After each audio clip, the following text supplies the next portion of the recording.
8:32 right now, and to today's Health Matters, we are experiencing this surge in ticks across our area this summer, which is also leading to an increase in the number of people infected with tick-borne illnesses such as Lyme disease. Yeah, Staten Island and the Bronx are seeing the most cases right now. And here to tell us what to look for and how to stay protected is Dr. Sarah Siddiqui from NYU Langone. So good morning to you. Great to have you here. Good morning. Thank you for having me. So can you tell us what kind of ticks there are then in the tri-state area and specifically here in the city? So there are many different types of ticks. The main tick that we commonly get worried about is the deer tick. Okay. But there are dog ticks, there are the Lone Star ticks.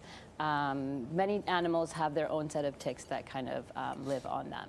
So there are many different types of ticks. And why are we seeing, I guess, this surge in particular right now compared to years past? We always know that the summer months are going to be the increase, but why is there such a surge? So the past few years, our winters have been pretty mild. Yeah. And the thinking is that when you have a mild winter, you have more lush greenery, you have more plants and foliage, specifically acorns and things like that, which breed more animals or invite more animals to the area, and more animals means more ticks. But it's not just this, excuse me, it's not just summer though. Right, no, it's not. So any warmer months, so when you have a milder winter, you're going to have ticks in sometimes the winter, but even in the spring and fall, we should always be looking out for ticks. And it's not just Lyme disease. I mean, people associate Lyme disease with, of course, ticks, but there's other illnesses and things that can happen from a tick bite. Can you talk about them? Yes, so Lyme disease, while being the most common, there is something called Rocky Mountain spotted fever, there's ehrlichiosis, babesiosis. These are all tick-borne illnesses that spread via bacteria that live in the ticks and then get transmitted to humans. Are you seeing them right now? Are you seeing any of those in New York? So those are in New York. They're always kind of much more rare than Lyme disease, but it is something that we do look for when we have the symptoms of Lyme also. And it could take just one bite?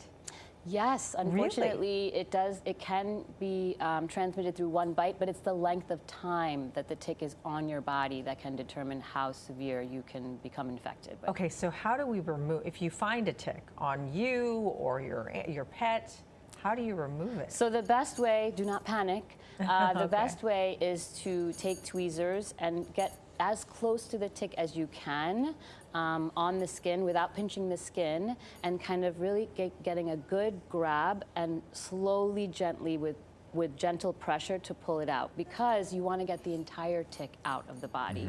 You don't want to dismember the tick and then the head remains. You can, if that does happen, we can still help you to remove it if you come see your doctor. Because does it basically burrow itself into? Yes, so the head actually becomes into your body, and that is how the exchange happens. So the tick is not the transmitter, it's the transmitter of the disease, but the disease is actually a bacteria that's in the tick. I see. So, you know, sometimes if you're alone, or you can check your body, or you can check your kids, check your pets, obviously, but sometimes you can't check yourself. So what are the signs or symptoms that you may have been bitten by a tick, or maybe one on you if you start feeling ill?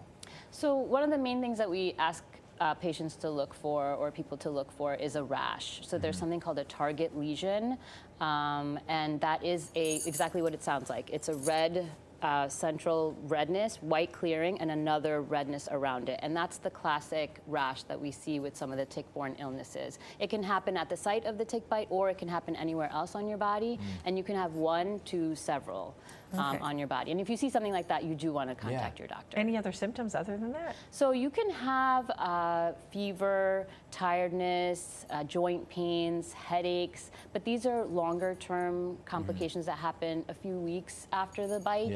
If it went unrecognized. Yeah, I'll never forget. I was in college once, and somebody was sick on my floor, and everybody assumed it was because she was hungover, but it wasn't. And so they went to the hospital, and it was that she had a tick bite on her back that was there for a while. Here's the thing, because I've never been bitten by a tick. How do you not feel that it's burrowing itself in your body?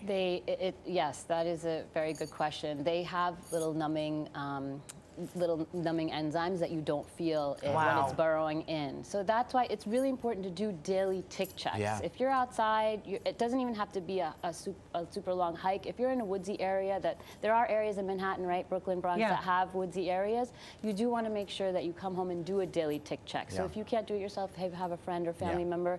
Some of the areas that you want to look at: scalp, behind the ears, under the arms, groin area. Because things like mosquito bug spray doesn't work for a tick? So you can use DEET.